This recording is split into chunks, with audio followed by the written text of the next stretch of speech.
বিশ্বকাপ তো দেখছেন। হ্যাঁ, বিশ্বকাপ দেখছি। যদি জানতে চাই আপনি কোন টিমকে সাপোর্ট করছেন এবার? আমি ব্রাজিলকে সাপোর্ট করছি। আপনার বাসায় আর কে কে ব্রাজিল করে বা? ইভেন আমি ব্যাচেলর, আমার রুমে যারা সবাই আর্জেন্টিনা সাপোর্ট করে, তার ভিতরে আমি একাই ব্রাজিল। তো আর্জেন্টিনা সাপোর্ট করে এই যে খেলা হলো, এটা নিয়ে আপনাকে পচায় নাই? আপনারা এই যে ড্র করেছিলেন মরক্কোর সাথে, ওরা প্রথম খেলাতেই 3-0 গোলে জিতে গেছে, এটা নিয়ে পচায় নাই কি? আচ্ছা, এটা পছানোর কিছু নেই, বাট এটা হলো গিয়ে আপনি মরক্কো গেছে বার মানে ওয়ার্ল্ড কাপ, যেটা 22 ওয়ার্ল্ড কাপ, ওখানে মানে সেমিফাইনাল খেলছে ওখানে, সে হিসেবে ওটা ফেভারিট টিম।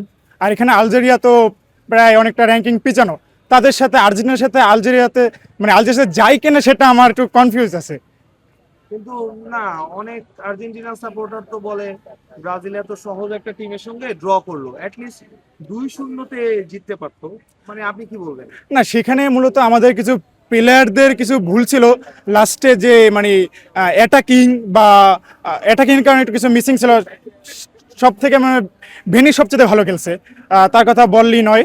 আর সবচেয়ে মানে ভালো যে লাস্ট সময় একটা গোল হওয়ার সম্ভাবনা ছিল, যে অ্যালিসন বেকার বাস পাখি, সে তার প্রমাণ দিয়ে দিয়েছে ওখানে। মানে তাহলে মানে ব্রাজিলের ল্যাকিংস কি ছিল টিমে? ব্রাজিল ল্যাকিংস বলতে কি, প্রথমে তো মানে মিড একটু ল্যাকিংস ছিল, যেখানে যে ক্যাসিমিরো ছিল, তার পরিবর্তে ফামিনোকে নিয়ে আসছিল। তারপর থেকে কিছুটা মানে অ্যাটাকিং মুডে তারপর থেকে কিন্তু একটা গোল হয়েছিল। তো সামনে একটু ভিন্ন জায়গায় যাই, আর্জেন্টিনার খেলা হলো অস্ট্রিয়ার সঙ্গে।